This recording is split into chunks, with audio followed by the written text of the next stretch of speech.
You ask Tiger to solve. This deals with linear equations with one unknown. The final result is x equals -42/17. Let's solve it step by step. Simplify the expression. Group like terms. Multiply the coefficients. Group all x terms on the left side of the equation. Subtract 7x from both sides. Simplify the arithmetic.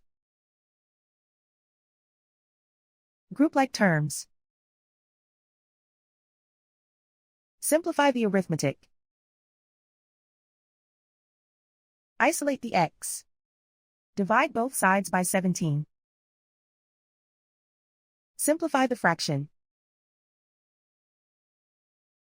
And so the final result is x equals -42/17.